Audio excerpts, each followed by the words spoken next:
qui est capable de tout. La Bible dit, il connaît, il maîtrise les ennemis. On est obligé de fléchir au-devant de lui parce qu'il mérite toute notre adoration. C'est pourquoi j'ai dit que le Seigneur m'amène là où il veut et je veux être une esclave à sa volonté. Et je veux que tu le dises aussi ensemble avec moi, que le Seigneur t'amène selon sa volonté. Abonnez-vous massivement sur notre chaîne YouTube, Jeanne Ouitaba. Nos coordonnées, veuillez nous contacter sur plus 243 89 770 72 57 plus 243 89 770 72 57 et le Seigneur ne manquera pas de vous bénir. Seigneur, tu me connais plus que moi-même. Saint-Esprit, tu connais ce que Dieu attend de moi. Et tu connais la pensée de Dieu. Tu enduis ma tête et ma coupe déborde.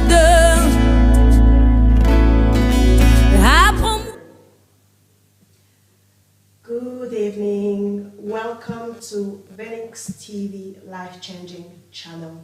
I'm Lizzie Boo, and you are joining us right now with my co-host. I'm Vanessa Mankoto. And today we are going to reflect back on the year 2020, part 2. So we are joined today by different individual, amazing individual. We have Lydia Caps, who will be joining us via Zoom later on.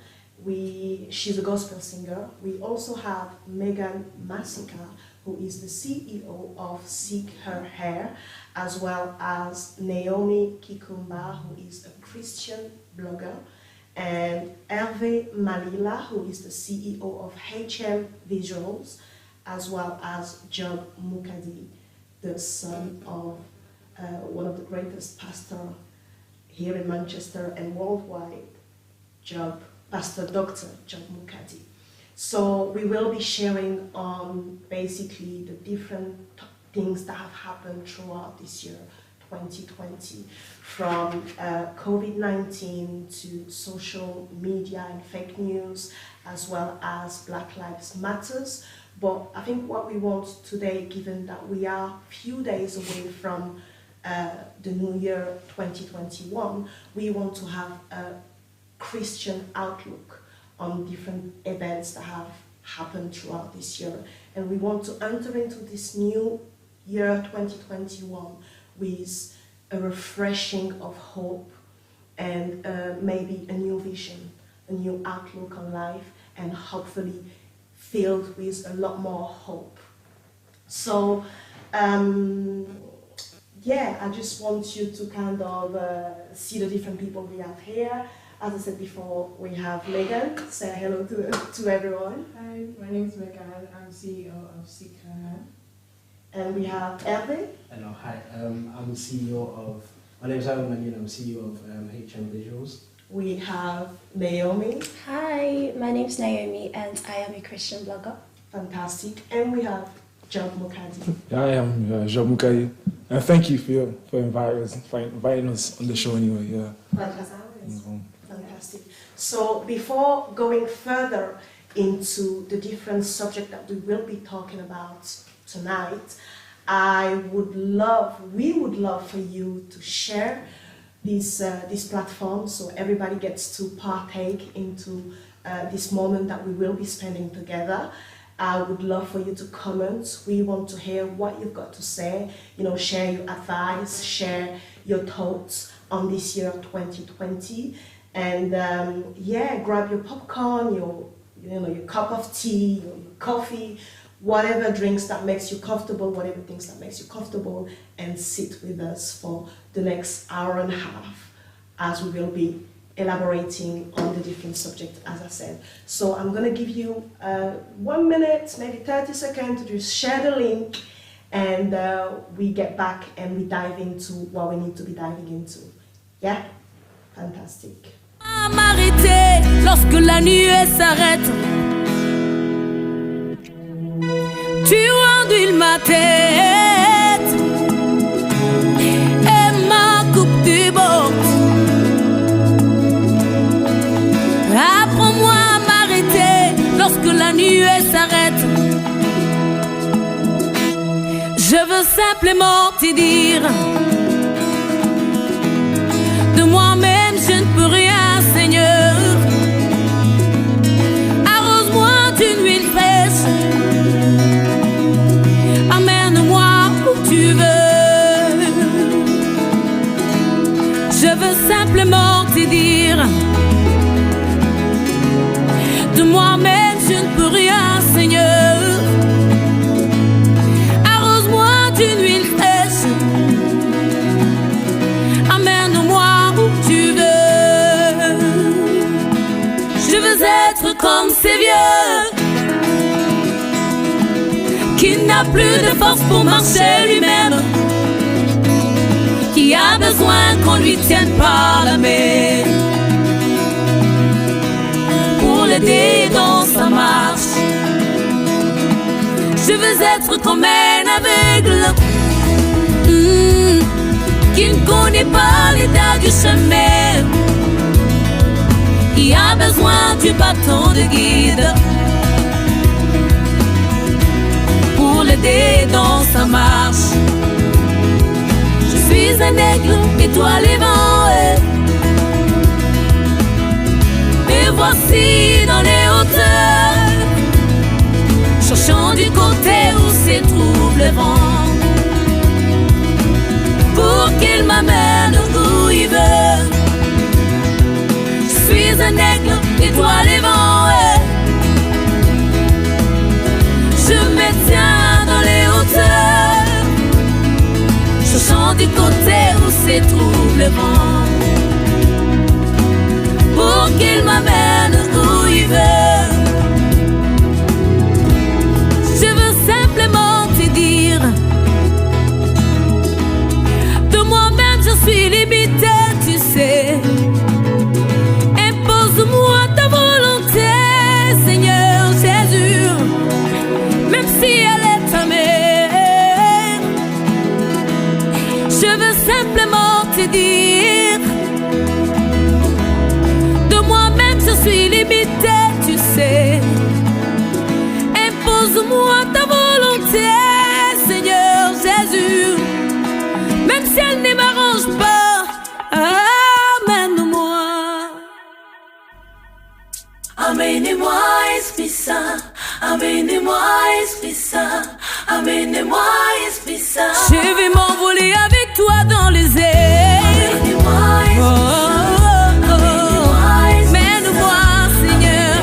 Esprit Saint.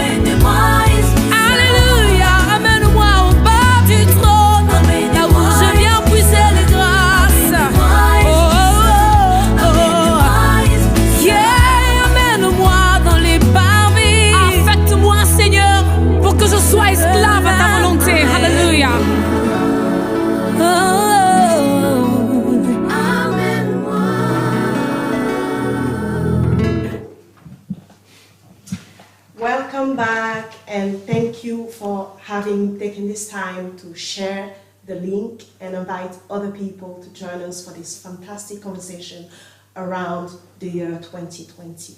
We want to be reflecting back on what has happened throughout this year. We want to give hope to the hopeless. We want to fill people with a lot more courage to face the year 2021.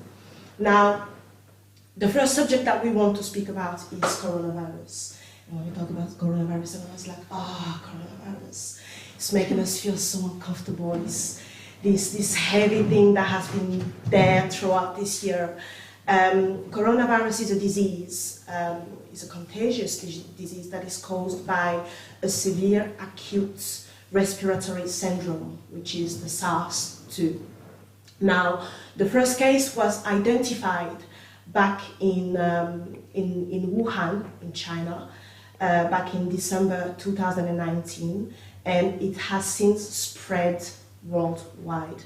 Now, we went into confinement back in March 2020, so back in March of this year, here in the UK, and ever since it's been quite interesting to see how, you know, we came out of confinements, went back into confinements, and so on and so on. So the different complications that comes with coronavirus are, you know, respiratory distress, pulmonary fibrosis, kidney failure, pneumonia, and many other different complications that can arise and lead people to death. So far, over 70,000 people have lost their life due to coronavirus. So the prevention measures are hand washing, so make sure you wash your hands as often as you can, wear a face mask when you're outside, you know, put yourself in quarantine if you have the different, the different symptoms, thank you very much, Job, and social distancing, obviously. So yeah, I want to basically hear from the panel right now in relation to how do you guys feel about coronavirus, especially this year. So I'm going to start with you, Megan. Personally, for me, with what's happened for me this year, I'm not too fearful of coronavirus. I think because of what I've faced, I'm not too scared or too afraid, or, you know, wherever I go, I've had people that have had coronavirus around me, and even my dad had it in the house, and I'm the vulnerable person in the house, and I still didn't get it. So I'm not too scared or worried about it, and yeah, that's all. But that's amazing. Yeah, and obviously you will get to share your story shortly, isn't it? What about you, Elvie? How do you feel about obviously the coronavirus and the fact that right now we are in tier 3 here in Manchester? However, moving forward, it seems like we might be going into tier 4, which means back to square one. So how does that make you feel to think that we're going into the new year, but things seems to be going backwards rather than forward? I think for me it's different to Megan, because for me, I fear COVID because it's unexpected. We don't know how it's going or where it's going. I feel like the government will always be very careless with COVID, so because we keep going in and out of lockdown, and we don't know what tomorrow is going to be like. So going into the new year, it's kind of like now you're more, now I'm more prepared for it than I was the first time around, because it's so unexpected. We weren't sure of what it was and what it does and stuff. I think now it's more of I've accepted that it's here. It's just how you deal with it. But like you said, later on we'll share our stories and understand how we went through it. But yeah, I think it's such a big thing that's affected the world. Yeah. So it's quite scary. Yeah, indeed. So what about you, Naomi, as a Christian blogger? You're supposed to be filled with hope, and you're supposed to bring hope to the hopeless. You're supposed to hang on to Jesus and, you know, the cross. So how do you feel ahead of, obviously, the pandemic that doesn't seem to be going away? Like you felt like, oh, you know, it'll be all right in 2021, you know, like it's been almost a year now. It seems like everything is getting better, but unfortunately, it's actually getting, I won't say worse, but it doesn't look like we can see the end of the tunnel. So how do you feel about that? I feel like at the start of COVID this year, I was very unfazed by it. And in the sense that I just didn't really understand what was going on, to be fair. I was like, okay, I get to work from home, let me go home, enjoy my life with my family and so forth. But going more into it, it is kind of scary, because when you look sometimes at the numbers of the people that have died and the way their lives have been affected, it's really scary. And I think one thing that I like about God and that has helped me is that The Bible always warns us of all of these things. When you're talking about coronavirus, the Bible talks about pestilences and the fact that God will deliver us of them all. And I think a verse, because obviously we expected it to be gone by now, and we're starting again back to square one.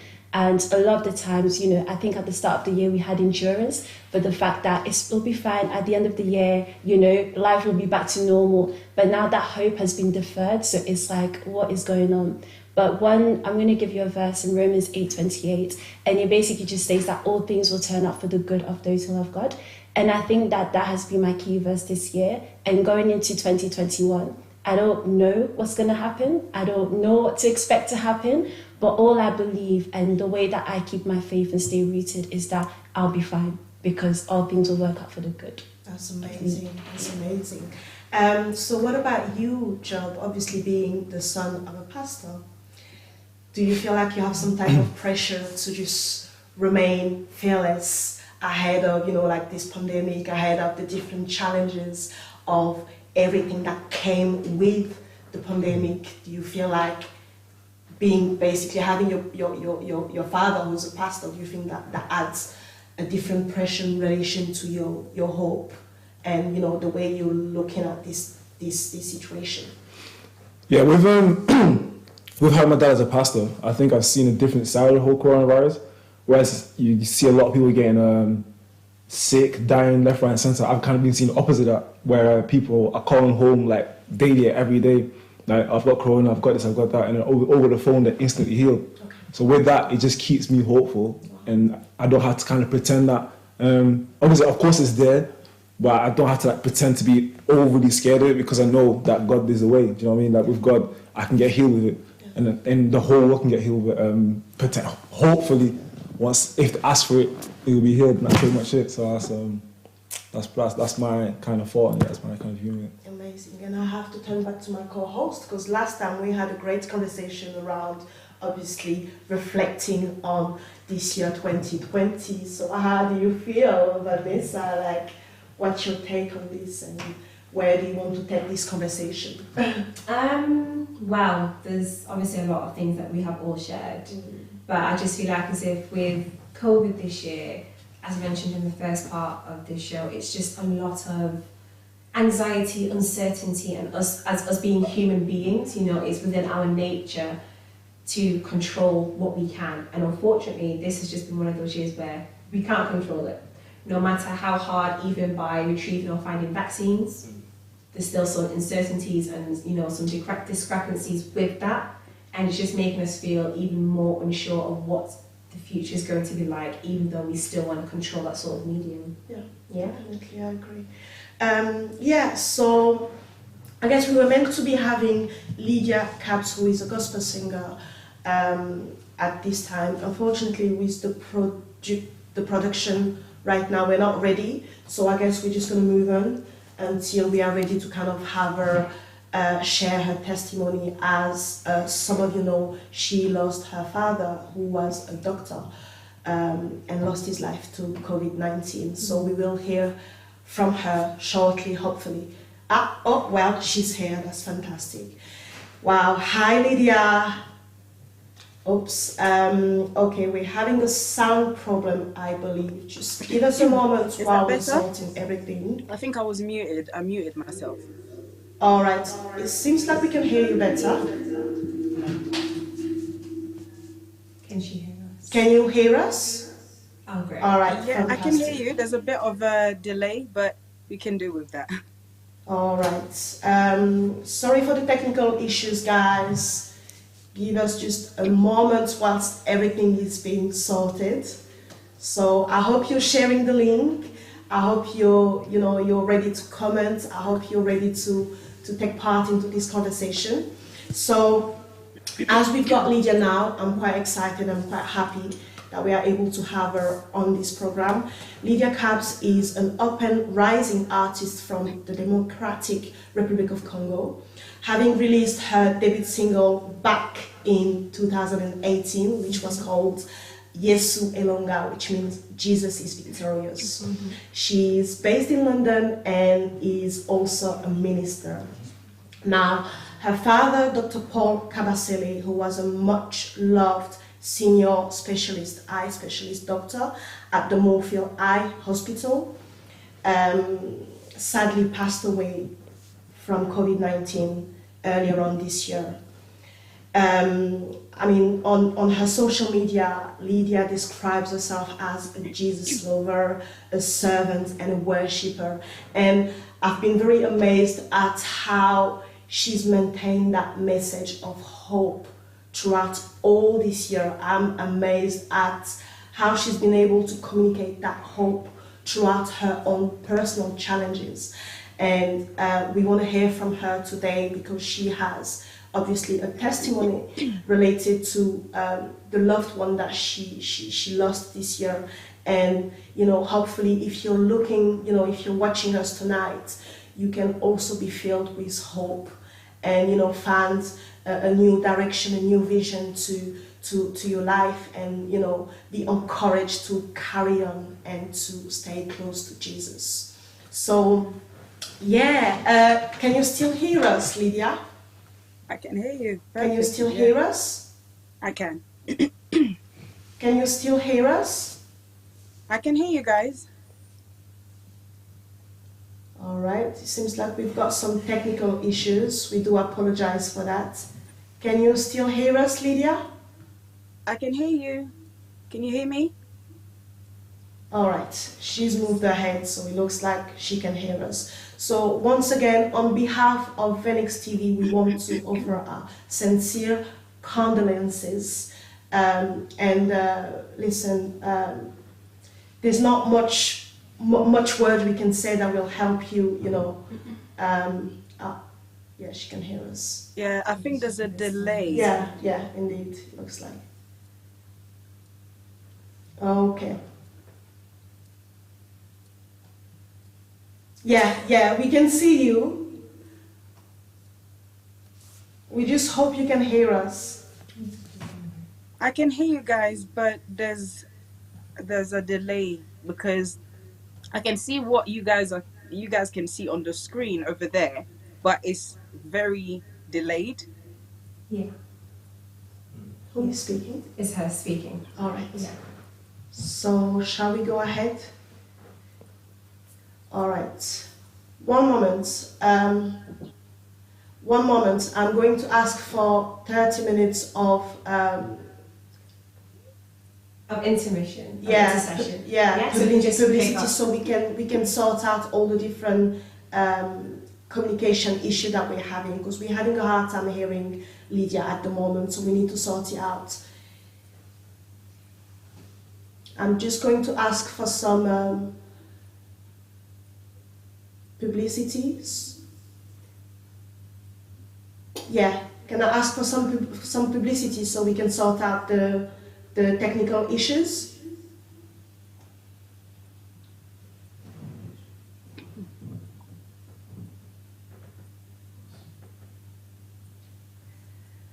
Sorry guys. Le deuxième titre dans cet album est « Amène-moi ». Je suis en train de m'adresser au Seigneur Jésus-Christ, qui est capable de tout. La Bible dit, il connaît, il maîtrise les ennemis. On est obligé de fléchir au-devant de lui parce qu'il mérite toute notre adoration. C'est pourquoi j'ai dit que le Seigneur m'amène là où il veut et je veux être une esclave à sa volonté. Et je veux que tu le dises aussi ensemble avec moi, que le Seigneur t'amène selon sa volonté. Abonnez-vous massivement sur notre chaîne YouTube, Jeanne Ouitaba. Nos coordonnées, veuillez nous contacter sur plus 243 89 770 72 57. Plus 243 89 770 72 57. Et le Seigneur ne manquera pas de vous bénir. Seigneur, tu me connais plus que moi-même. Saint-Esprit, tu connais ce que Dieu attend de moi. Et tu connais la pensée de Dieu. Tu enduis ma tête et ma coupe déborde. Apprends-moi à m'arrêter lorsque la nuée s'arrête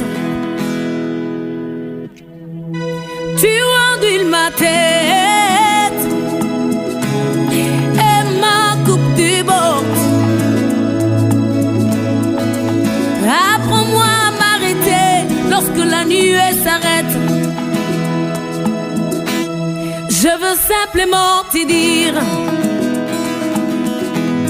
de moi-même je ne peux rien, Seigneur.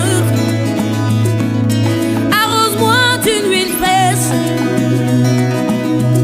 amène-moi où tu veux. Je veux simplement te dire, de moi-même je ne peux rien, Seigneur. Arrose-moi d'une huile fraîche, amène-moi où tu veux. Je veux être comme ces vieux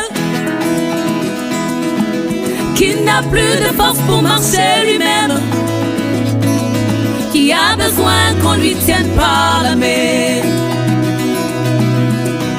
pour l'aider dans sa marche. Je veux être comme un aveugle qui ne connaît pas l'état du chemin, qui a besoin du bâton de guide pour l'aider dans sa marche. Je suis un aigle étoilé vent, et voici dans les hauteurs, cherchant du côté où se trouve le vent, pour qu'il m'amène où il veut. Je suis un aigle étoilé vent,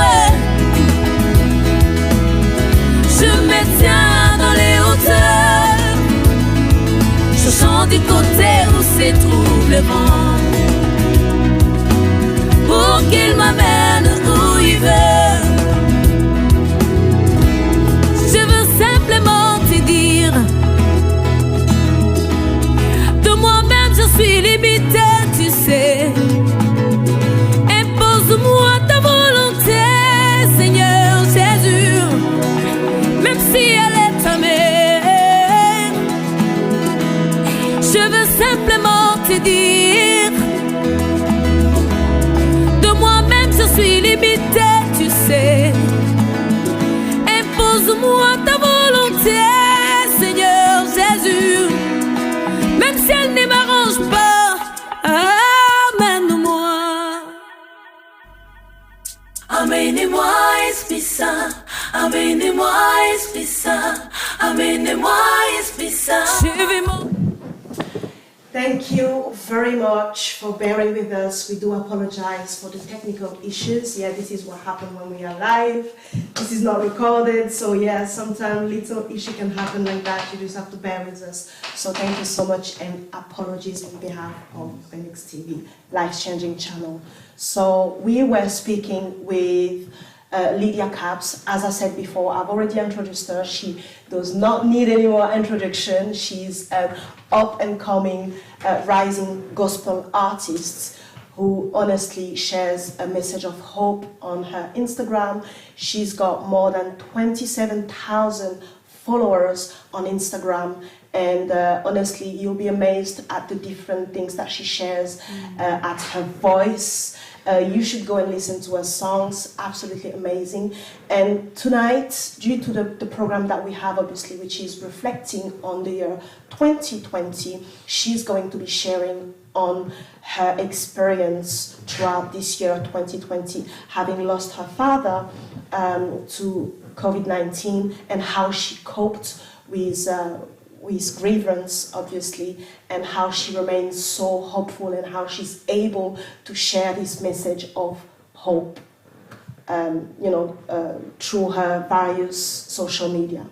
So thank you very much, Lydia, for bearing with us, and we do apologize once again for the technical issues that we're having. Another thing I was saying before is that on behalf of Phoenix TV, we want to offer our condolences for the loss of your father, and thank you so much for having accepted to share your testimony, your message today, and to encourage others to remain hopeful throughout this new year, which is about to start. So, can you hear us well? I can, but I think there's still a delay because I can see. We were hoping that you could put your headphones on. Okay. Just 1 second. We will bear with you. Yeah, that's fine. We'll wait if you can put your headphones on. Okay. Sorry about that. I know No, that's fine. this is what happens, with all these technical issues. Exactly.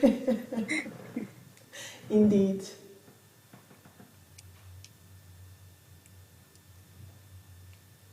How are you guys doing? I hope you guys are keeping well. Yes, we're keeping well, thank you very much. It's been a long, glorious Sunday, the last Sunday of 2020, so I'm glad we pulled through and made it. And we're here gathering, going to talk about COVID-19, seeing how it's impacted our lives. So just waiting, yeah. Okay. Right, I think we're good to go. Fantastic. Hi, I'm just going to take this moment to encourage you guys to keep on sharing this platform.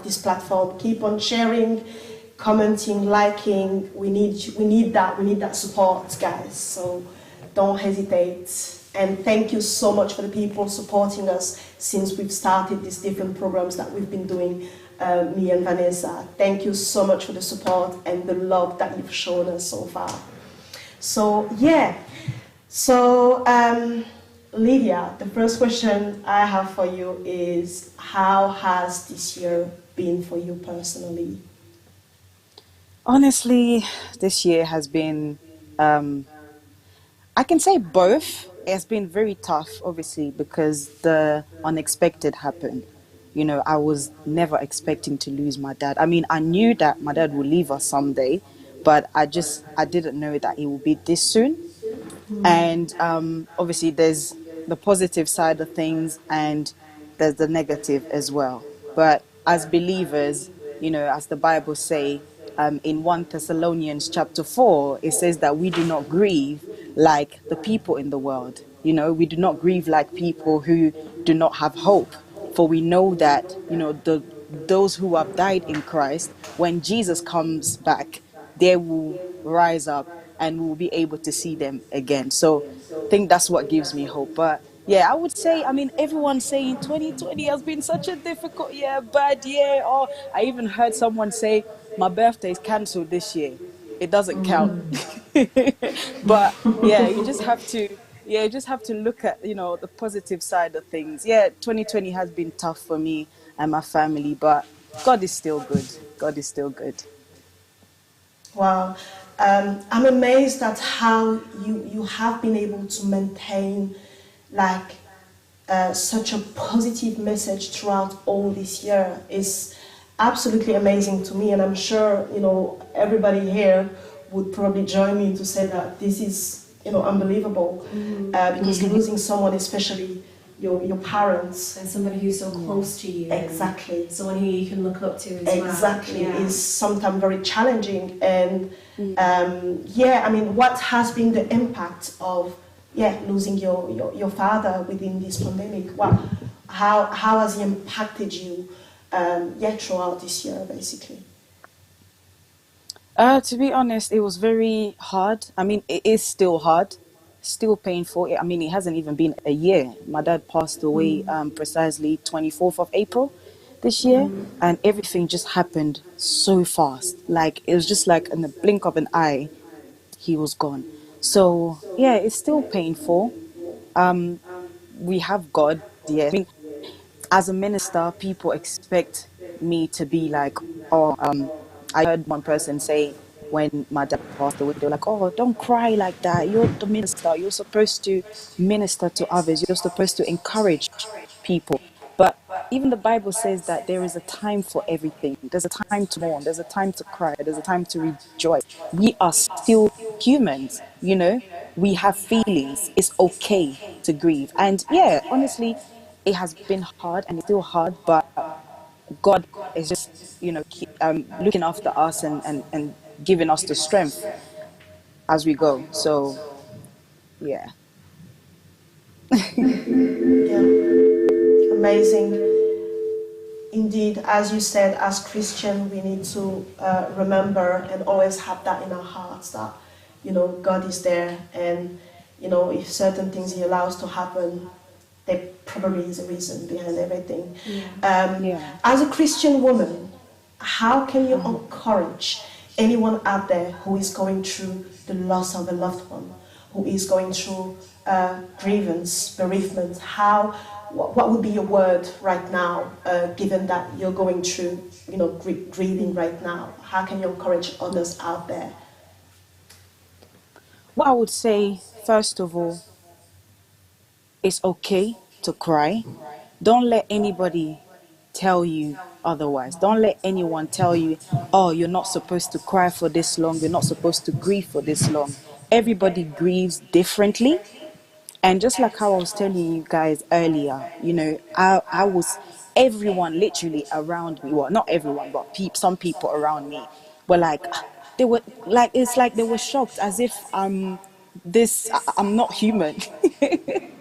I think it's because I always give, for those who follow me on Instagram, I'm always the one encouraging people, always the one sharing positivity. And now that, I was broken, it was like a shock to everyone, like, whoa, you're grieving, like you can, get heartbroken like that. I mean, I'm still human. I mean, when you look at in the Bible, Jesus, when Lazarus died, Jesus wept. It's just to show that we are, yes, we are spiritual, but we still live in this earthly body. So it's okay. So what I would say to someone who's going through grief, who is, battling with that, it's okay to cry. It's okay to have your moment, but please do not stay there. It's very important. No, I'm saying God helped me and he's still helping me, but also he used the people around me. It's really important to surround yourself with positive people who will support you. I've really been blessed to have that. Please do not stay silent. Do not suffer in silence. Speak to somebody if you need to. Wow, amazing. One thing that I noticed on your social media is that you don't share your personal life. I found that I found that really good, because lately, and usually we see public figures sharing a lot more about their personal lives. Even when what happened with your father, you never shared it on social media. It was probably people that kind of knew, within the Congolese, circle, that knew what was going on, but you didn't. You never really shared it. Do you think that helped you into kind of dealing with it in a different way? Do you think had you shared it on social media, it would have been different? That's a very interesting question, and thank you for that question, actually. I would say, like I said earlier, people grieve differently. Some people like to write. Some people find, how can I say, people grieve differently. Like, there's someone out there, a friend of mine that I went to school with, lost someone very close to them, and because she's very into writing. So she's like a blogger, a vlogger slash vlogger. So when she lost that person dear to her, she went on social media, not actually giving information of how it happened exactly, but that's her way of grieving. That's her way. That was her way of, getting it out there. Remember, I mentioned earlier, you need to speak to somebody. Don't suffer in silence. If that's a way for somebody to grieve, let them be. But yeah, the thing about not sharing my personal life on social media is just a choice, because not to say that there's anything wrong with people who do, but it's just a personal choice, because I feel like I want people to focus on, the minister side of me. I'm just the type of person that I'm more focused. I want people to see the minister and I just want to encourage people and just share the word of God, because I feel like when you start mixing both, it's like people tend to get lost. So, but yeah, there's no offense to those who share their personal lives at all, but it's a personal choice. Yeah, amazing, beautiful. Now I'm quite conscious of time, obviously, because we have other people sharing their story, and I know you're quite busy today as well. Is there anything you're working on lately, beside the different songs that are already out there? Are there anything that you are hoping for us to look out for when it comes to your ministry?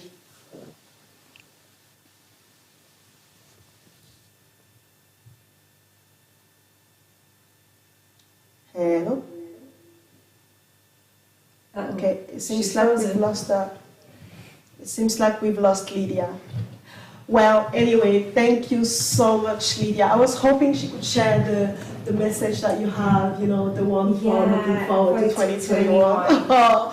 We've lost Lydia, but this was a very interesting conversation, a lovely conversation, to say the least.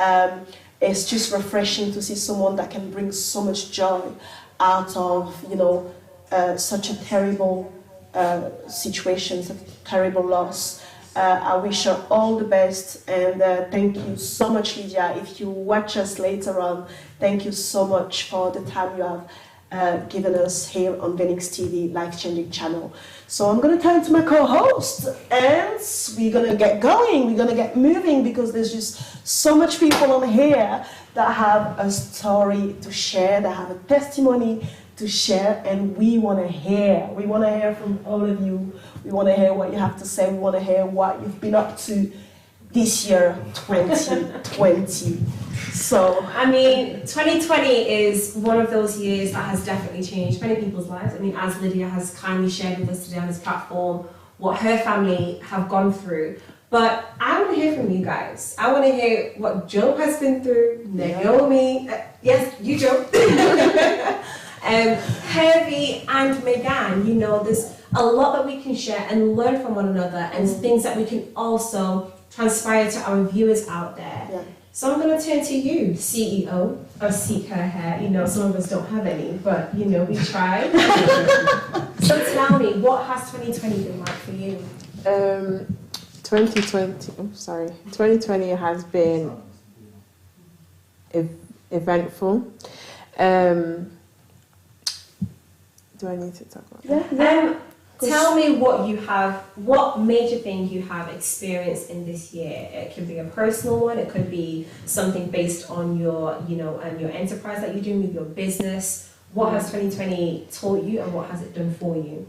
2020 has taught me to just look after myself more and just be selfish in a good way, not in a like horrible way, but just to be more selfish.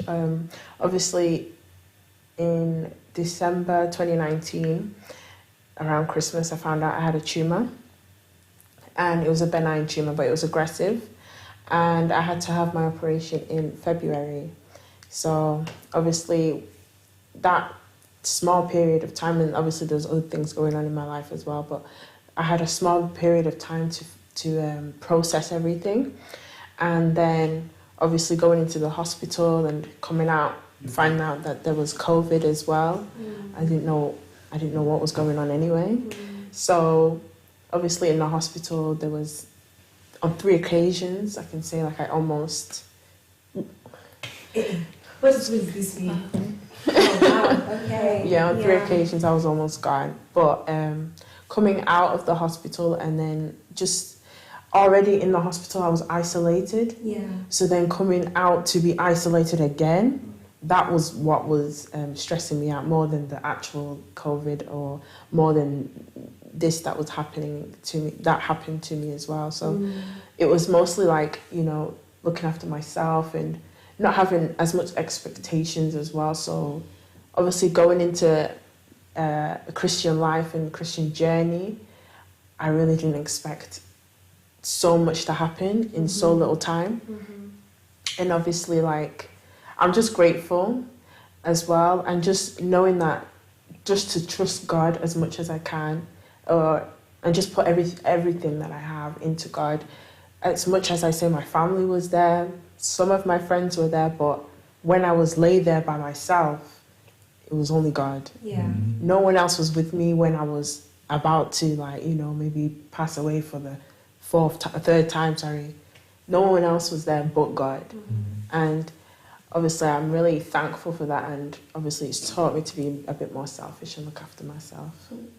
Thank you so much for sharing that. I mean, it's insightful to hear something that has happened to you quite personally, and it's changed your not changed, but kind of enhanced your faith and belief in God, and has allowed you to pull through in something that you never thought that you could really experience in your life before. I mean, staying from December 2019 and then a few months later, or a few weeks later actually, and then having your operation, it's not a long enough time for, as individuals, to kind of process that you are going to undergo, you know, operation, and something that you thought that you could possibly keep under tabs, you know. And thank you so much for sharing that. Honestly, that's really touched my heart. Thank you so much, and we're thankful for having her out, guys.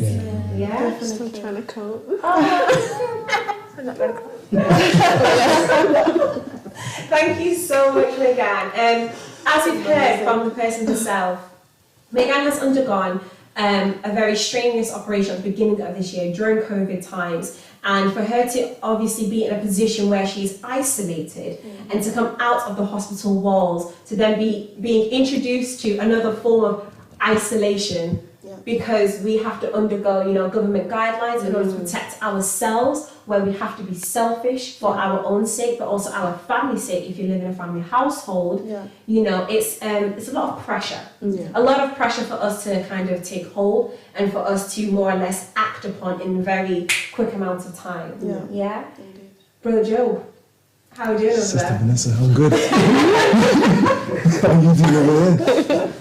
I'm doing well, thank you. I'm doing well. I mean, we want to hear your perspective also. What has 2020 done for you? What has it taught you? Have you undergone anything professionally, financially, emotionally, spiritually? We want to know, and would like for you to share with us.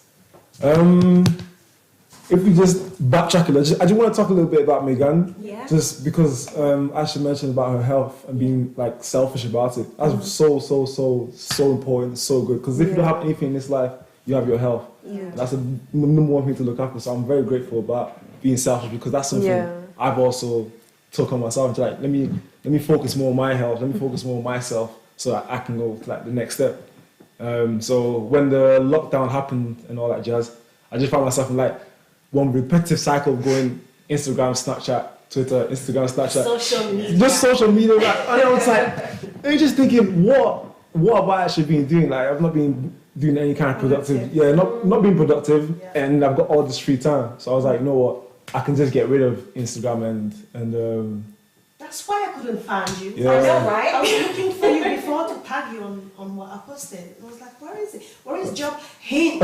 it's still the realest, but we don't talk about it. So I got rid of Snapchat, Instagram, and I only have Facebook. Obviously, you need something there. It's Facebook and Twitter, just because they're more important. I can't get rid of Twitter. It's the most What's your handle? Joe the realist. Right there. Oh my. No, joking. But no, yeah, that's really one thing I kind of did. Just kind of get myself focused, and then throughout that kind of journey, obviously up until today, I find myself more persistent in things I do. So I'll stick to things a lot longer than what I used to, and that's kind of been my theme of this year altogether. Just to touch upon there, you mentioned this idea of persistency and being consistent with that. Have you picked up anything in particular that's kind of motivated you to keep on track with certain things? Except from social media, of course. Anything productive that you have done around the house, or? Oh snap! Yeah. This is my proudest thing. It may not be that proud for everyone else, but I decided to just train my dog to be like the best dog of all time. And that's my thing. So I've just become like a certified dog trainer in the background. So Certified dog trainer? In my head. We're adding that to the CV. Just add it on.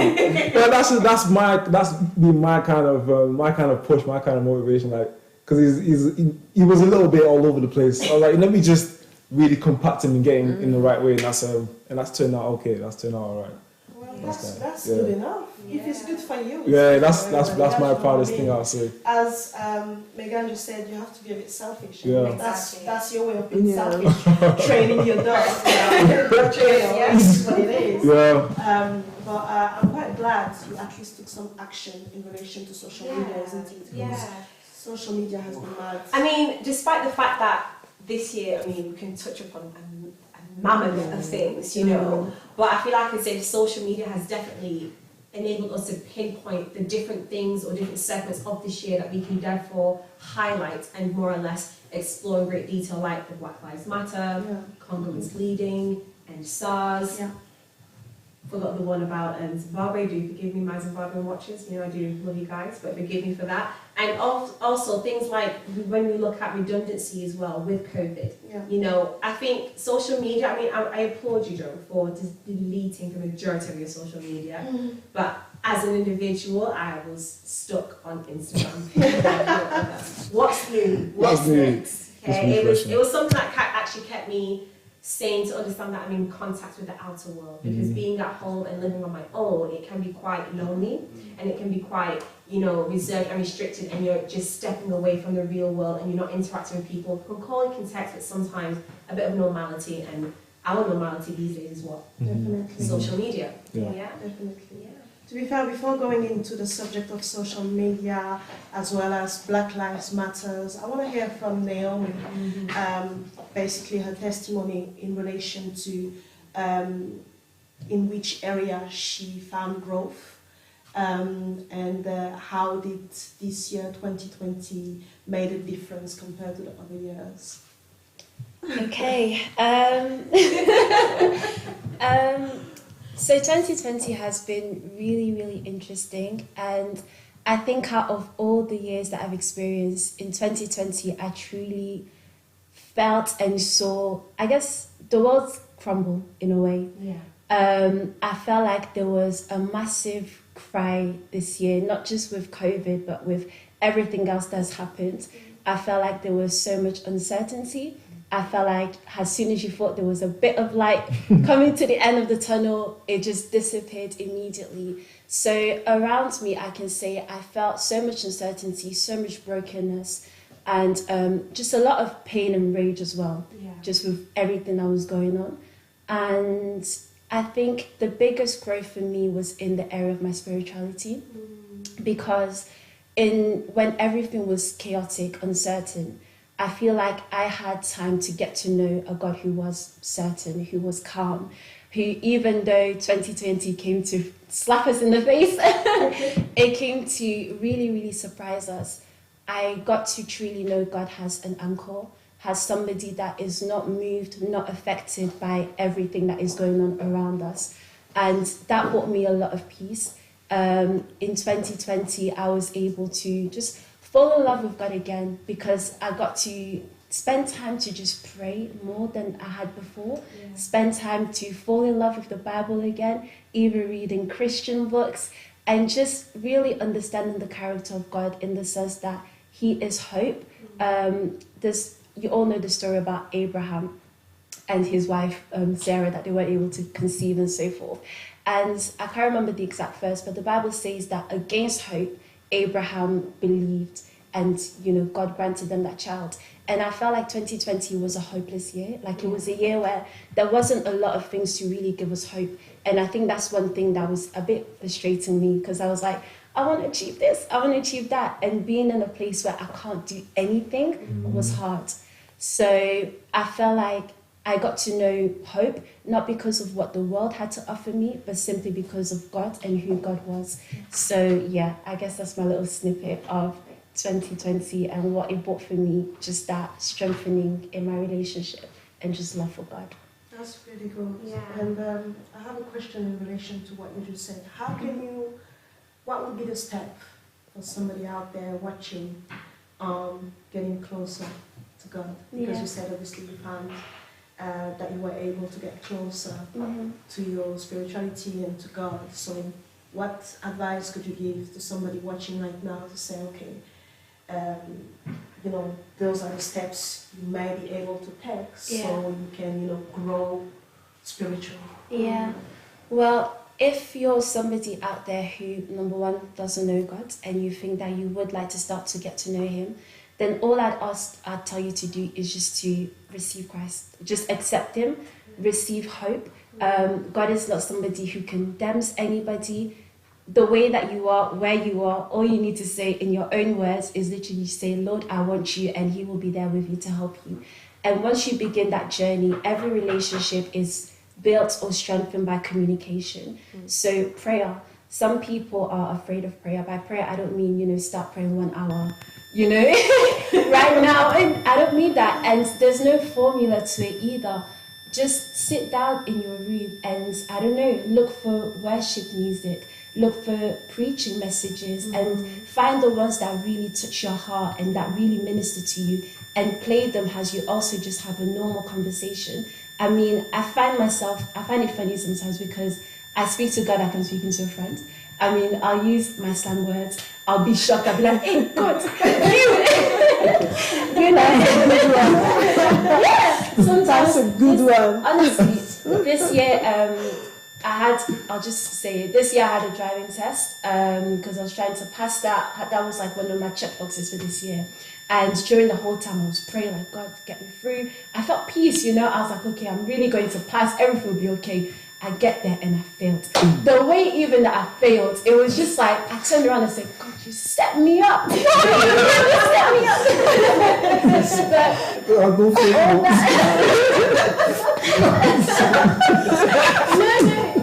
No. Anyways, I don't want to make it long, but that's just to say that my relationship with Him is very casual. Yeah. And I've gotten to, especially this year, I've gotten to let deeper parts of my heart be open to Him and to just be really truthful. So to that person who wants to start that relationship with God, I would say just be honest. My pastor was preaching once and he said that a lot of people, they don't really pray because they're not really talking.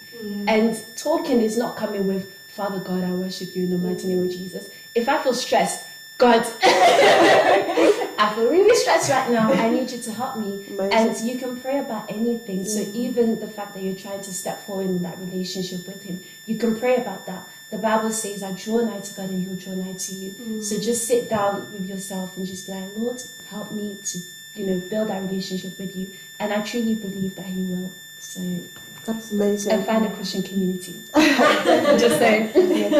I think one of the message that I draw from what you just said and that I want to highlight to anybody that's watching right now is that relationship is built and strengthened via communication. I mean, human being, if there's no good communication, trust me, the relationship is going nowhere. Yeah. So it's the same thing with God. You have to build on that communication. I like what you said. Anything, you can be listening to worship, you can be, it starts from small. The exact same way she said. God. Yeah. You know what? Basically, it's the same way you speak to your friends. Exactly. But obviously, you're speaking to Baba Father, Baba God and all that. Yeah. So, yeah. There's something really interesting that you mentioned there, Naomi, is the fact that, the relationship that you have with God is based on you and Him. Nobody in between, nobody interceding in any type of way. It is you and Him. And I would just like to encourage, anybody out there who is definitely seeking God, is to seek Him in the best possible way, that you, first of all, you understand the relationship that you are building with Him, and He will definitely speak to you and reveal Himself in your life. Definitely. Yeah, thank you so much for sharing that, Naomi. Amazing. I want to hear from Elvie. I want to hear from visuals, photography, videography, graphic design. You try, and you are trying. I try. Wow. First of all, I just want to say, Herbie, congratulations. Thank you. This is not just a guest on this show. He is a brother of mine. And we have come a long way, a very, very long way since knee high, literally up to the knees. That tall, man. And you've always wanted to do something with the camera, whether it's videography, photography, anything. Your graphic design is amazing. Please enlighten us by telling us, what has 2020 done for you? What has it taught you? Have you experienced anything that has kind of blown you off your A game? Share with us. 2020 has been interesting. Interesting. So in terms of faith, going based on what Naomi said, mine's the opposite. I lost faith. I was very angry with God because there's so many things happening and it was just one thing after another. So shout out to my mom, shout out to Vanessa as well. My mom made sure that I stayed in line, so she always tells, don't give up on God, make sure you keep trying. And I didn't want to hear it. I was like, no, I've already tried that route, it's not working. I don't want to hear anything about Send God. me those messages. Yeah. She was like, just keep trying, keep praying. I was like, no, I don't want nothing to do with God. I just felt like he doesn't listen, he's giving up. I don't have time for this. I'm done.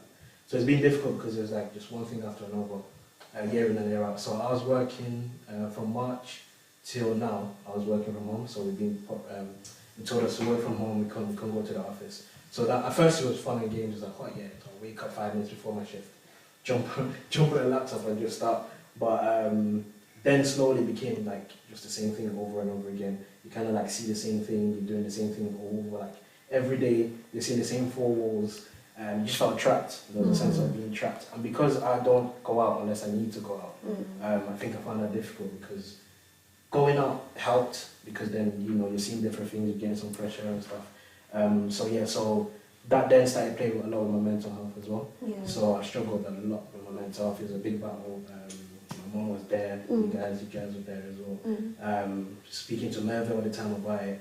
I tried so many routes where I tried speaking to people, but it just, once you're trapped in a bubble, you just stay there. And it's very hard to come out of it. You want to be positive, but some days are good and some days are bad. Some days you feel, okay, cool, I'm positive, I want to do this, I want to do different things. And then at the same time, then you get kind of reminded like, you feel low again, you just feel low. So that was very difficult. I think now I'm at a point where I live off three things. Accept what you cannot change, change what you can, and most of all pray. Can you say that louder, please, so that we can hear it? Yeah. So, accept what you cannot change. Accept what you cannot change. Change what you can. Change what you can. And most of all, pray. And most of all, pray. I think as humans, we have a problem with acceptance, accepting that in certain situations are out of our control. COVID is not in my control. It's got nothing to do with me. I shouldn't stress over it. What I can change is how I deal with it. So, for example, if it's something to do with mental health, try to seek help. Try to go for walks. Try to be more active, even before your shift, 10 minutes before workout. Do something different. Just kind of like clear your mind. And like Naomi said as well, seek God. Like seek God. Like listen to gospel. Watch some sermons on YouTube, Instagram, social media and stuff. It's funny Joe mentioned social media. I got to a point where social media became so overwhelming, where I stayed away from it. Like for me, I was even scared to post. And it's funny because I work in a creative world, so I have to post. But you begin to like feel anxious about certain things, anxiety and stuff. So that was very difficult. So eventually I was like, okay, I'm not going to post. I'm not going to do anything. I'm just going to sit back and just focus on me. So just being selfish, and like everyone mentioned. And I think that's when I began to kind of come out of that bubble. Just not focusing on what everyone else is doing, because social media tends to make you feel like you're not moving forward. Yeah. And then you're just trapped in the same, you're not evolving, you're not doing much. So So 2020, it's eventful, but I'm glad I'm at a better place now. I can see I'm at a better place. In terms of business-wise, it's difficult because we felt like because we work in a creative industry, you have to kind of shoot people. We weren't allowed to mix.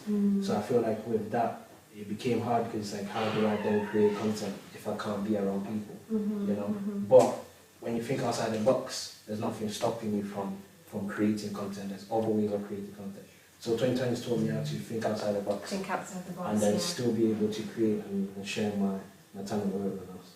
So yeah, that's my 2020. Wow, thank you so much, Harry, for sharing that with us. I mean, you heard it here first time. He has 3 main principles that he stands by. Accept what you cannot change. Accept what you cannot change. Change what you can. Change what you can. Most of all, pray. And most of all, pray. Hold on to your faith, because your faith is what's going to help you come through and oversee this year. I mean, we've heard it loud and clear from each and every one of us. Definitely. It's been a difficult year, a very difficult year. We have all experienced something. I have to praise what you said, Gavin, because as a young man, sharing your thoughts or what you've experienced in relation to mental health is not always easy. Men don't tend to speak, and I have to salute you on that. That's amazing, and you need to do more of that so young boys out there know that they can express themselves when it comes to mental health. They can talk about it and say, well, I'm not feeling all right, I need help. Because that's the hardest things, to seek help when you need it. Because as Black people, as human beings, we tend to always want to be that strong person. You know what I mean? Like, and suppress our emotions. We are so strong, and because we hear that message so much, we are so, Black people are so strong, we are so resilient, and we are so powerful that we forget that no, we are just as vulnerable as every other human being out there. So thank you for that. And I have to draw from your testimony to move into the next subject, which was around Black Lives Matter. And the reason why, sorry, I want us to talk about Black Lives Matter is because it's kind of related to mental health and social media. Obviously, Black Lives Matter is a political and social movement that is advocating and protesting against racial discrimination. This movement started back in July 2013 and was founded by Alicia Garza, Patrice Cullor, and Opal Tometi. I hope I'm pronouncing those names well. If not, I apologize. But you know where we're going with that. So it started with a hashtag. It's all over the world, to be honest, because Black Lives Matters everywhere, not just in the US, not just in the UK, not just in France, even in Africa. Black Lives Matters. And obviously what brought BLM movements to even more light was the situation with George Floyd, who died in the hands of police officers in the USA. You spoke about mental health, and you spoke about how you dealt with, that bubble that you was in. And me being someone who has gone through postpartum depression, having 2 children and all that, I understand a lot when it comes to mental health illnesses. And I've worked with different therapists in relation to that. So I want to ask you a question in relation to George Floyd. Seeing that on social media, the way he died and everything that was just at the forefront, how did you feel as a young Black man? So with Black Lives Matter, it's been a while since I actually made a video regarding it, but it's been a while since I've been paying attention to it, where police officers are shooting Black men and so on. So when the George Floyd issue happened, that made me very angry. I was so angry because I was like, how do you just stand there and watch someone get killed, or you just stand on someone's neck till they die, and you're laughing about it, you're like, oh, you're not a tough guy right now. And you're making excuses afterwards. So then I was like, how is this normal? How's another human doing this to another human? Forget about the color for a second, we're humans at the end of the day. Indeed. So that made me very angry, and then it made me realize that it's time we woke up as a generation. I think we are a generation of social media, which means that everything that happens can be shared worldwide, and which is the case with George Floyd, where it just went everywhere. Every country was watching and paying attention to what was happening. So I think it was important that it happened because we needed to wake up. A lot of people, because it doesn't happen to them, they don't pay attention to it. And a lot of people, I'm guilty of that as well, because it's not happening to me. I don't really see it much. But when you start to pay attention, you're like, this is wrong. And as people, we need to realize when something's wrong, we need to fix it. And there's clearly a problem there. There's clearly a problem, a bigger picture than we, because it's been happening for years. Of course. And I think it was time that we woke up. And I think it was amazing that we all marched, everyone around the world marched to kind of let the governments and police force and everyone know enough is enough.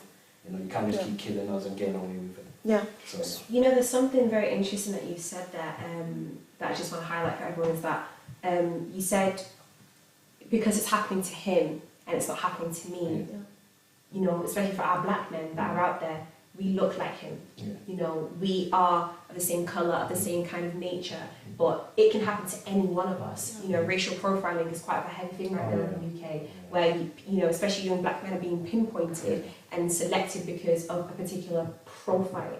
And it's not pleasant. You know, it's not pleasant. And in regards to George Floyd, I don't know how you guys, as men in particular, could have took that on board and how you could impact on that, or kind of, you know, have a changed perception, because it's something that does kind of, you know, sorry to use such slang terms, but it triggers you. It really does trigger you. It makes you think, okay. So what about you, John? How did you, what's your outlook on what happened and when you actually saw it? Because I know my husband, he didn't say much, but I could tell he was like, dang, like, wow. Furious. It's just, exactly. And not every man talk about it, you know what I mean? Like some people will just sit and be like, well, it is what it is, we're black and that's what we go through.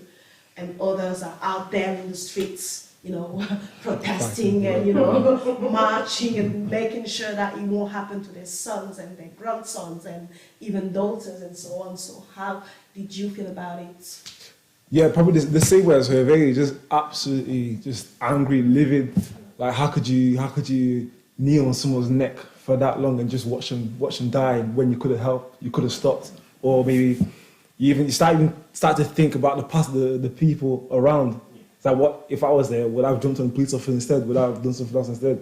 And then from that video, you kind of take it into your own life, and you're like, the next white person that does this to me, or they're finished. But then obviously, when I found myself thinking like that, I was like, what am I actually doing? I'm no better than him. But obviously, it's like they've been using violence against black people for so long. Why can't we use it back? You know, so it was really, really difficult. But of course, your Christian side always comes out. You know, the Christian side was like, yeah, you know what, don't do that. It prevails of a whole, yeah, don't do that. Because what we should be condemning is not the person himself, but it's the sin he's doing. Yeah. So that's you have to differentiate it there. So of course, it's not whether they're black or white, it's what they're doing. So we're human first, and we need to kind of work around that to kind of help everyone else see that they're human. So it's really tough. It's really tough at the same time, but we'll work through it. So do you think that is what made you even turn off your Instagram? Or did you turn off your Instagram long before this happened? Because me personally, when all these things that was happening, sorry to No, go ahead. thingy, I found myself like on social media, it was just too much negativity. It was like around those March, April time. There was nothing positive on social media. I don't know if I'm the only one thinking that, but I know I didn't see anything positive around that time.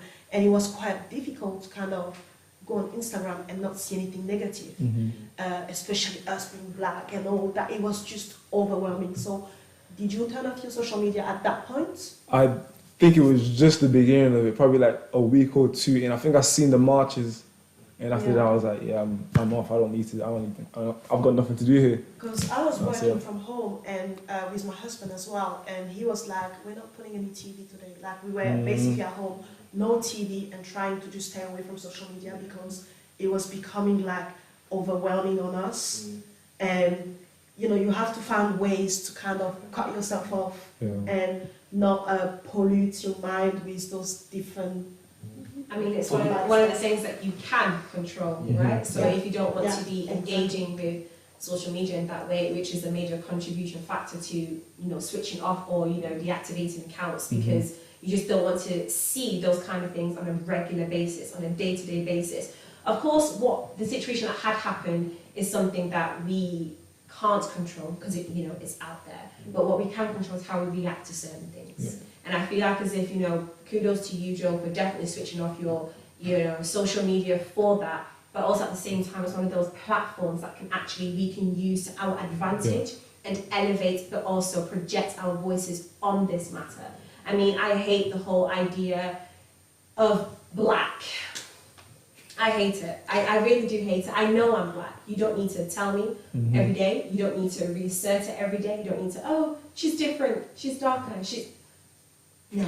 But then again, I feel like we also emphasize on that. It's not always other people telling us we're black, it's us always putting that at the forefront. Because even just saying Black Lives Matter, you're putting your color out there, you know, at the forefront. Even saying, oh, I'm black and I'm beautiful.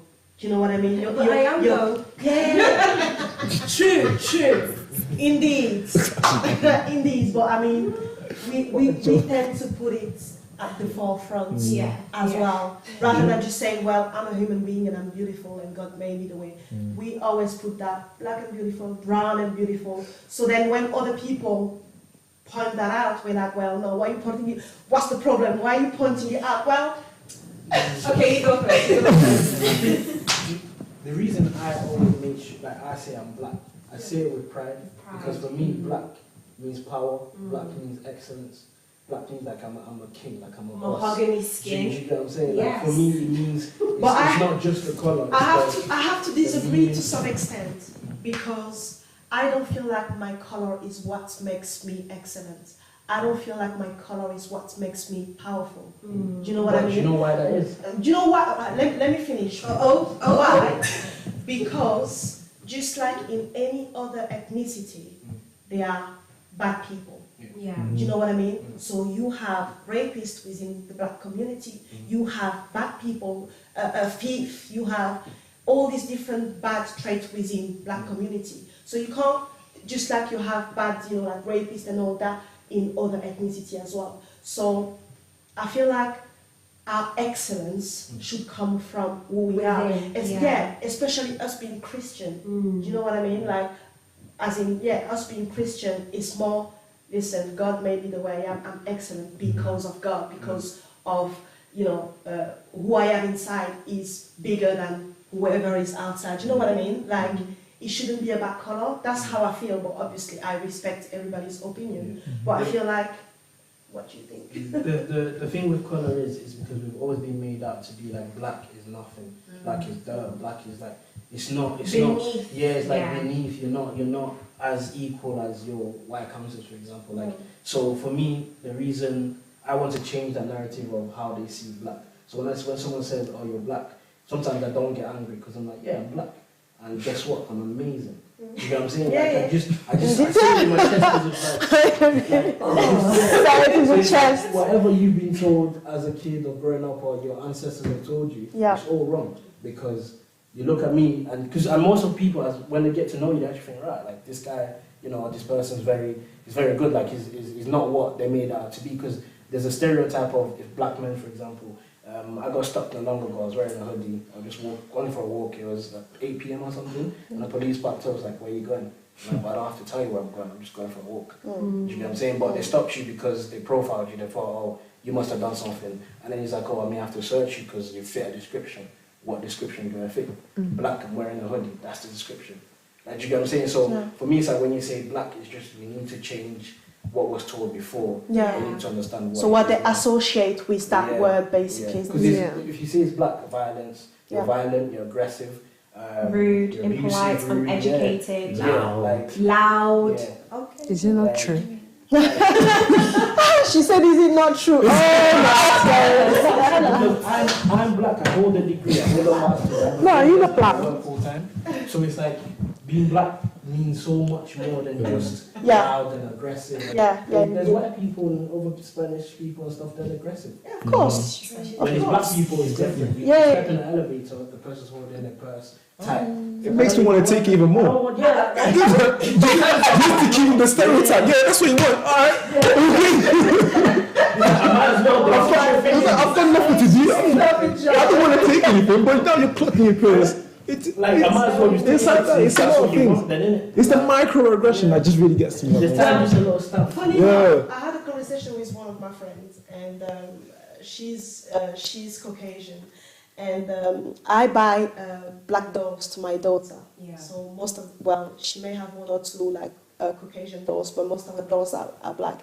And we were having a conversation where she was telling me, "Well, why do you only buy black dolls for your daughter? Are you racist?"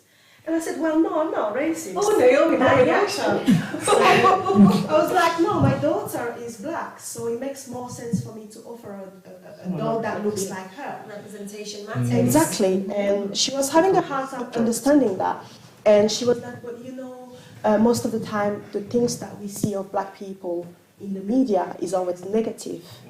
And I was like, fair enough. However, growing up, I went through a lot of racism against me from, white people, especially when I came here. So does that mean I'm going to start thinking that every white people are racist? So by what you're telling me that everything you see about black people is negative. So that means if today everything I see about white people is negative, does that mean I'm going to then see you as someone who's, you're a bad person? So people tend to try and find excuses for their bad judgment. They want to find excuses for the bad judgment when it's not necessary. Because if we start thinking the way they're thinking, where are we going with the world? Yeah. And sorry, I have a question for you, Megan, because obviously you had did you say you had an operation in February? So how did you cope after the operation and everything just went like, I don't think I heard you say anything about that. What was your recovery? What was did you switch off your phone? Oh no. Or was, as soon as you came out, did you actually need rest? How long did you need rest for? Yeah. And how did you deal with the whole social media outburst, Black Lives Matter and everything during that recovery period? Well, so after I came out in February, so I came out after like 2 weeks and a half, 3 weeks, and then I was stuck at home. And then they just said, you know what, you can't touch the windows, don't even go near the doors, and you don't have to compare it. Don't touch that window. So obviously I was just stuck in my little room, and then I had to recover for personally, I think I recovered after a month. Okay. Obviously, I had anaesthetic for I was under anaesthetic for 21 hours. So I woke up I went in on a Wednesday, I woke up on a Thursday in the morning. And I still to this day, I still can't feel my leg or my face a bit. But during, in March, so when I was recovering, I thought, oh yeah, I'm fine now. I can walk now, I'm okay. But not knowing that everything was numb, so even if I start jumping, everything, you can't feel pain because you're numb. Yeah. So obviously after that, I have to recover again because I made it worse. But with the Black Lives Matter, I was on my phone every day. I was sleeping at 8 a.m. Wow. I was sleeping at 8 a.m. I was just staring at people thinking, if it was me. I was just angry. Amazing. And I was just telling her, I was like, Mom, look at this, Mom. And she was like, I don't want to know, I don't want to know. But I was stuck in the house anyway, so I couldn't do anything. Exactly. And I was just I was here coming with opinions. I feel like we should do this, we should do that. Because for me, personally, I might be controversial, sorry. The protests, I don't think they did anything. I agree. I feel I didn't hear that. Sorry. That's what she said. Say it is a chest. I don't think the protests... No, but sure, because there may be other people out there feeling the same way you do. Do you know what I mean? Because me, when it comes to Black Lives Matter, I'm not really into that, to be honest. Yeah. I feel like I was saying to Hervé before, excellence is not about my color. I have 2 children today. I have to teach them, listen, you're excellent because you are. Nobody's going to make you feel because of your color. Forget that. Do you know what I mean? If God has made you and he said that's what you are, forget your color.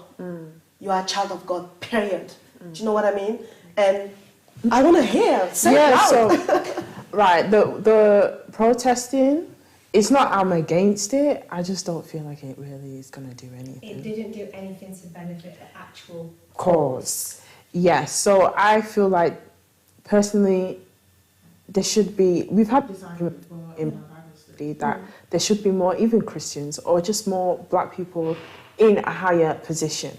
If they were in a high position, then we would, I feel like have a greater impact. However, understanding that black people don't have. What are you gonna say? Finish. We'll get her after this. We'll get her. Go on then. No, obviously knowing that some black people are not given that opportunity to go into those high positions, but what about the people that have made it? Do you know what I'm saying? Like Obama made it. Although he might have done his sacrifice, I don't know. But like a lot of people have made it into those higher positions, and if they can, so can I. And if I can go into that position now and change a couple of regulations, God is by my side. Whatever they ask me to sacrifice, I will do it. But I feel like the works was just it created noise. It created noise, and it was like, what? All right, we'll stop. We'll put black things on the chairs now. Yeah, we'll instead of a white plant, we'll put a black plant. Yeah, like stuff like that. It wasn't really. It didn't really give an impact. It just made things louder, and then obviously it made people more aware of racial slurs and little things that they might say that can offend people. However, that's not enough. Like that's not enough for me personally. So do you feel like as if with the protests and the marches that we have had, it's more or less kind of covered up this whole idea of Black Lives Matter and actual cause and the reasons why we're doing it, is given a slight awareness, just a little bit, but it hasn't yet addressed the matter in question? I don't think it addressed. So what do you have to say, Mr. John Mukadi? No, so your chest. I'm saying it with my chest. Hold on.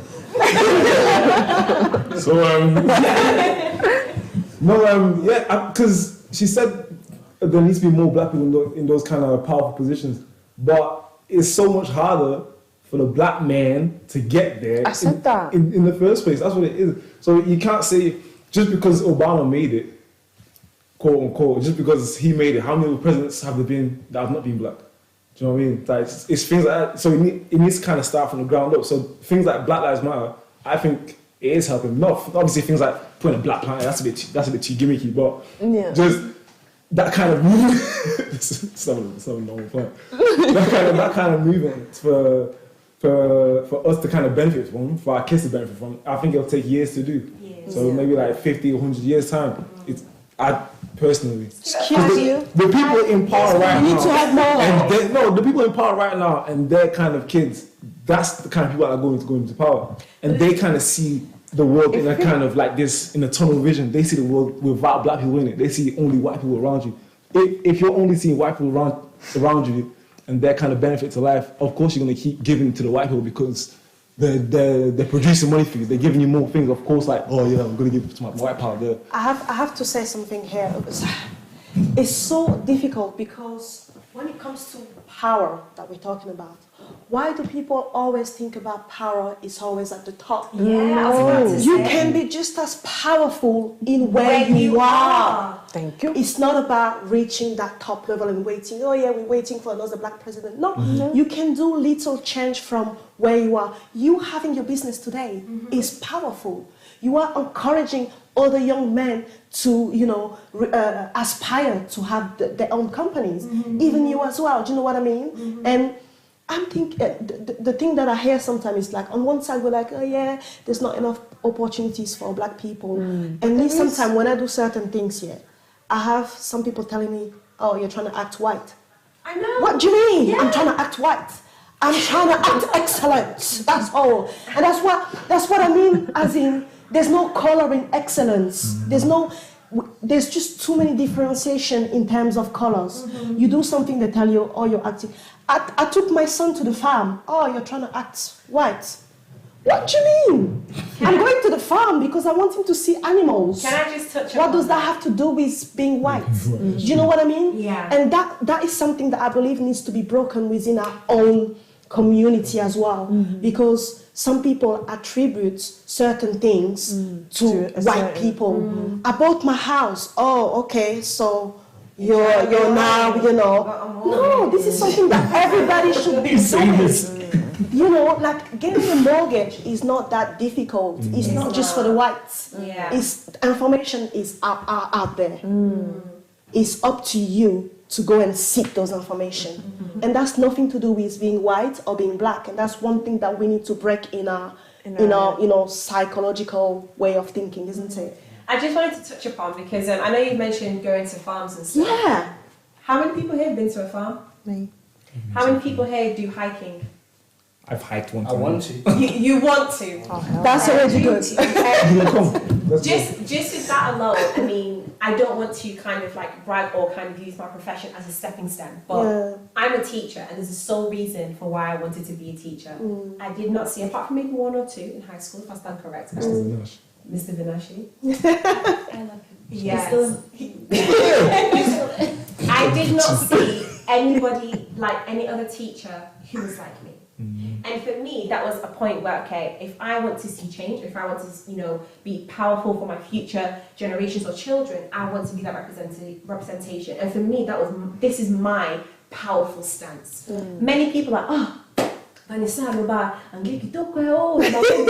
it's like, no, I'm just an educated individual, but I use my platform, I use my profession to bring awareness out to my own community. Because we're kind of blinded. Like, it's not even we're blinded, we're just we're choosing to ignore it.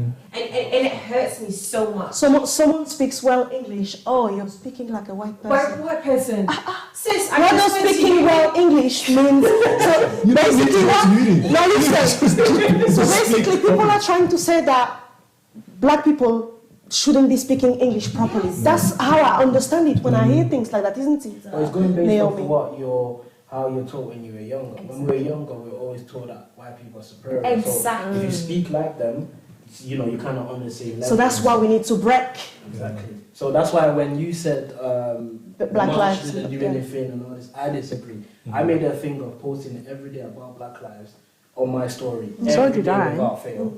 I went to the march. I did it too. Is that a highlight? I went to the march, but when I went to the march, it wasn't for anyone else. It was for me, because I said, if I march today, it's me standing up against what's going on now, so that my kids and their kids don't have to face this issue. The change starts now. It goes, and accept that you can't change slavery happen, but you can change the injustice that's happening right now.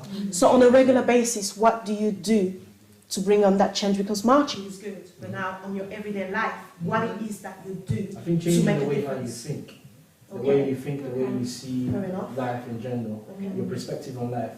I think it's important to remember that we're in a position where we can make change. So we've got opportunities, we've got resources, we can go on Google at any time and find answers whenever we need it. So changing how you think, so for example, thinking that a white person is superior than you need to remove that mindset, because we're all humans. There's no one superior but God. Do you get what I'm saying? So you have to just focus on that. And then you were saying that even at any level you can be powerful. The reason I disagree is because if I'm at a job like I'm at a job right now, I'm a junior-ish, moving on to senior. So you're a junior. A junior, you can't do much because of the level that you're at. Because for them, they look at you as boring. I disagree. No, the reason I'm saying you just started. You can impact in a different way.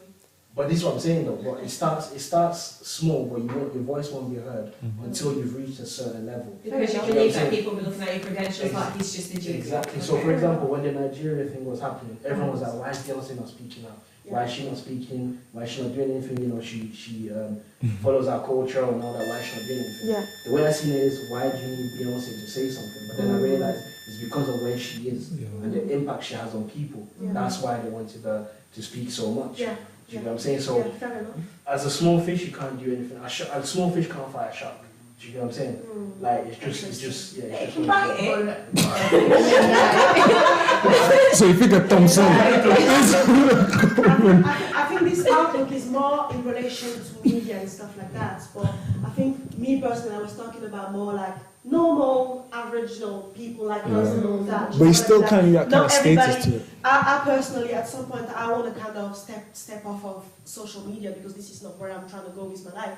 But some people need social media for their work. 100%. Some people need social media for the things that they're doing, but not everybody. So that's where I'm saying that if you're not a person that needs social media to impact, you can impact wherever you are. That is not related to social media.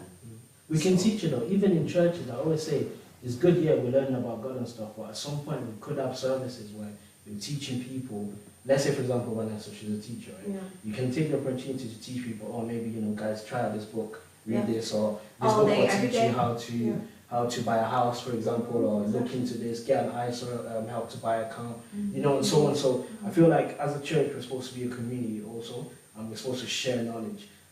One thing I've noticed with Congolese people, once they've found out something and they've made a certain level, they don't want to tell anyone else about it. And it's not just Congolese people, with black people. You know, it's even at work, people are like, oh, where do you work? Oh, yeah, you know, send me details so I can try to apply.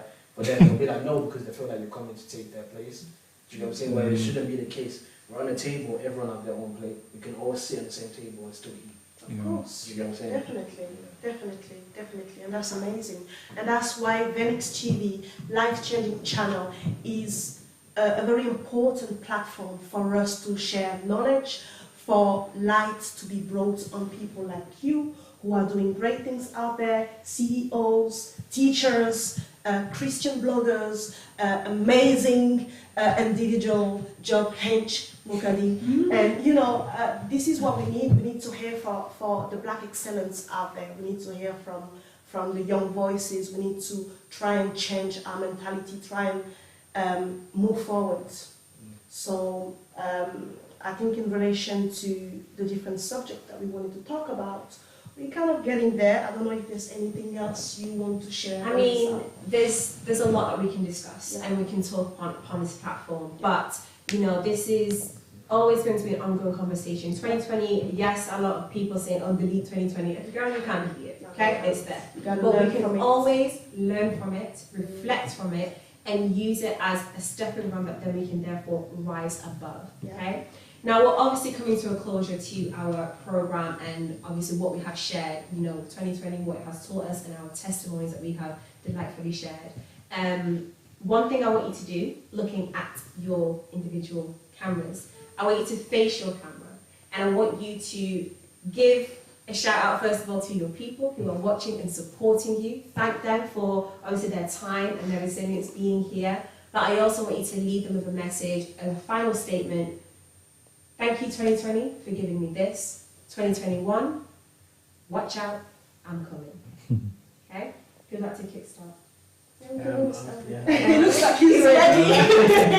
So basically, you're thinking for 2020 and what you're looking forward to in 2021. Yeah. So first of all, thank you to you guys for having us on here. Thank you to my friends. I feel like this year's taught me friendship is very important. And who you keep around you is very important. So shout out to my mom, shout out to Vanessa, Merve, Stenio, loads of people I can name right now, but you guys know who you are, so thank you for helping me. Shout out to Lucky. Just thank you for just being there when I was in my darkest moment.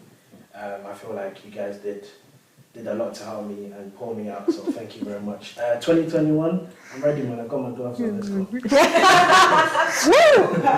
Thank you so much, Harry, for sharing that with us. Madame. Okay. I want to say thank you to my prayer Bible study group church. Those people, everyone in there, they really helped me keep faith. It was a really nice environment, especially with everything that was going on, and it was a safe haven for me as well. So I want to say thank you to them, especially the leaders and the church. Also, I want to say thank you for the people that were supportive, but most of all, thank you, God, because that's it. Because I don't have any words to even describe how thankful I am. He's just God, isn't he? Yeah, he's just God, and thank you. So what are you looking for in relation to 2021? What are you ready for? If God allows us to cross that bridge, I guess. I'm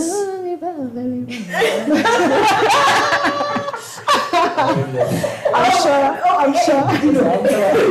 I get married and have some baby. Okay. No, I don't know. But That's the high note. That's all.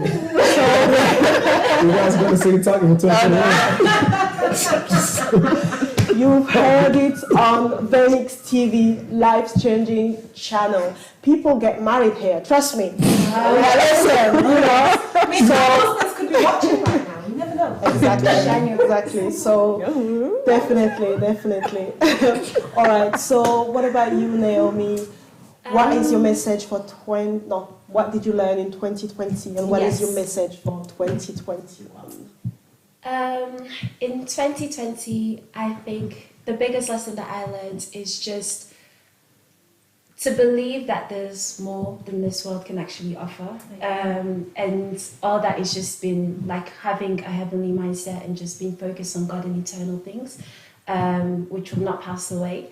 And I'd like to also thank my church community because I think that they really helped me to look at things from a biblical perspective, and that helps to keep my peace because otherwise I would have just been losing it with everything that's going on in this world. And of course my family because they just dealt with my screaming. And in terms of 2021, I'm expecting the blessings that didn't happen this year because of COVID. I'm expecting to cross the bridges that I wasn't able to cross this year and just to become a bigger and a better version of myself and to just keep growing. Amazing. Thank you so much. I can't wait to see you driving next year.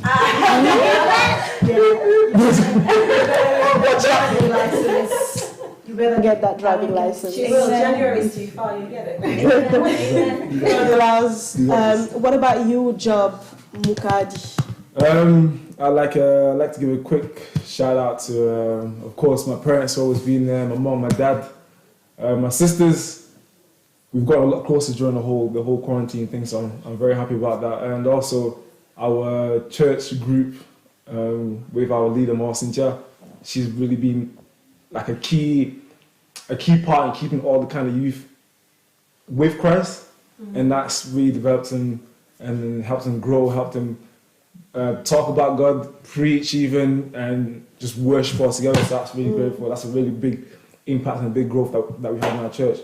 And for 2021, same thing as Naomi. I'm looking forward to my blessings that didn't happen last year, and my license already happened. So shout out to you. But you got this. You got this. You got this now. You'll be amazing. And I'm just hoping to be as blessed as we've been, and continue living, continue praising God, and all that jazz there. That's pretty much it. All that jazz. Yeah. Amazing. What about you? Gosh, 2020, I've already said this before, 2020 has been a year of lessons. We've loved some, we haven't loved some, we have lost people. I've learnt that anxiety exists, but I've also learnt that you just got to push through. Like what Hermie said, control what you can, and what you can't control, just let it be. I've learnt that, you have to be by yourself sometimes. It's not necessarily being isolated, but being in solitude with yourself and with your faith, grow with Christ within your lives, and just learn how to excel with Him by your side. 2021, what's the song again, Megan?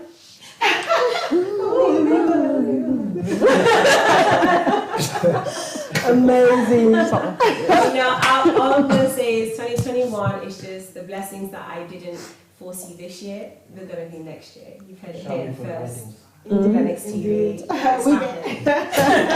We're getting ready over here. Amazing. 2020 has been interesting, to say the least. The ups, the down, the high, the lows, as you said last time. Beaucoup de secousses. But I'm very grateful for Venix TV Life Changing Channel. I'm very grateful for my pastor, Pastor Job Mukadi. Thank you so much for being such a great father, such a great leader, such a great spiritual father, and all the seeds that you planted into me. Thanks to Maman Diva, Bilonda, for the love and for believing in me. So I have to say thank you for that. Thanks to my husband, who's been my rock. It's been a challenging year for us for trusts. Like, I was hearing all sorts of things, like 2020, some people will no longer have husbands, and so on and things like that. And it was quite scary because you're going to be in the same room the same house 24/7, and you're like, Literally Lord 24/7. have mercy. Exactly.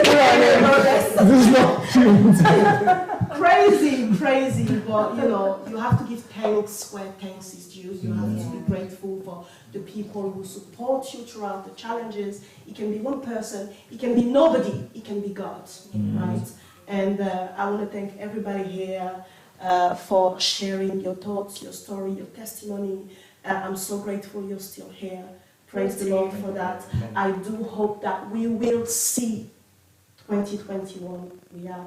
We've got few By years. force, by fire, we will see it. We've got a couple of days to go. We don't know what's going to happen, but we praise God and we hope we will see 2021. I want to thank one more time Phoenix TV Life Changing Channel. I think there was a message that we had to share as Yes, so before we all escape to go home and go to bed. well. We are already home. Not us, I mean people watching. 25-minute drive. But no, we just have a final notification for those of you out there who are actors or aspiring actors and actresses. There is a charity, I believe it's called Warm Hut Association. They are looking for actors and actresses to come forth and take part in a theatre play or in a sort of comedy skit or some form of productivity that they are doing. If you are interested, please leave your name down below in the comment section and we'll be able to contact you. If not, please email info@warmhut.org. So that is info@warmhut.org. I sound like Siri. You sound like it hurts. All right, guys. 2021, we are ready for you. We are filled with so much hope. We are filled with the armor of God. We are filled with the Holy Spirit, and we are ready for you if God allows us to cross that bridge. So I shall say thank you to everybody who's been watching. Emma Victory, Fifi, Malila, Maman Bebe. Yeah, everybody that has been watching, shout out to you guys. Thank you for the support. I mean, we found ourselves doing things this year that we didn't This think. I know. That we didn't think. This is our we first did. time working Exactly. together and on this platform and sharing So, influential things with you guys. exactly. So it's been quite interesting. Yeah. Thank you for the support. Thank you for the love. Thank you for sharing, for partaking into the different programs that we've had so far. We want to wish you the best for 2021, Yes. and we hope to see you next year. Have a blessed New Year. Until then, bye-bye.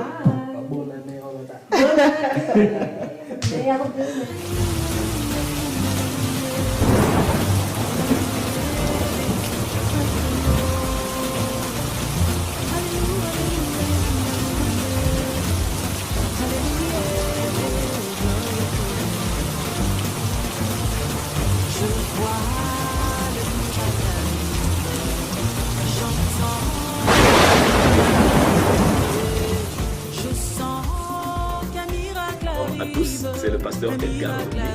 Je viens ici lancer une invitation à vous tous qui nous suivez pour les 2 grandes journées de construction qu'organise l'église Fountain of Life, qui est dirigée par le pasteur Emmanuel Kabongo, basé ici à Salford en Angleterre. Et comme nous le savons, nos réunions en présentiel sont suspendues jusqu'à nouvel ordre, donc nous serons en direct pendant ces 2 jours, donc mercredi 30 et jeudi 31 décembre. Nous serons en direct sur la chaîne Phoenix TV. La chaîne Phoenix TV, c'est là où nous serons. Nous allons animer donc ces 2 journées avec le pasteur Emmanuel Kabongo. Nous serons là pour les animer. En tout cas, partagez la vidéo, partagez les spots publicitaires et nous serons très ravis et très heureux et très honorés de vous compter parmi ceux-là qui seront connectés pendant ces 2 journées de gloire. Que le Seigneur vous bénisse. Shalom, shalom, bien-aimés dans le Seigneur. Je vous salue tous au nom de notre Sauveur Jésus-Christ. Moi, c'est votre serviteur, pasteur Emmanuel Kabongo de l'église Fountain of Life, Fontaine de la vie. Je suis venu vous annoncer qu'en ce mois de décembre, nous allons tenir une convention biblique et cette convention, nous allons l'animer avec le pasteur Edgar Loni de l'église OKKP, c'est-à-dire One King, Kingdom and Priest. Donc, le thème de cette convention sera Christ à nous, l'espérance de la gloire. Je vous demanderai donc de partager cette vidéo, cette spot publicitaire, afin qu'il y ait quand même un bon nombre de gens qui sera connectés ces jours-là. Ça va se passer sur Phoenix TV, votre chaîne que vous aimez bien. Ça sera le 30 et le 31 de 16h à 18h. Que notre Dieu vous bénisse. Êtes-vous dans l'angoisse? Avez-vous perdu les repères? Êtes-vous dans les tourments? Et avez-vous perdu l'espoir? Je vous dis que Jésus est le même. À ce jour-là, ce sera une explosion. Explosion de la parole de Dieu. Que notre Dieu vous bénisse.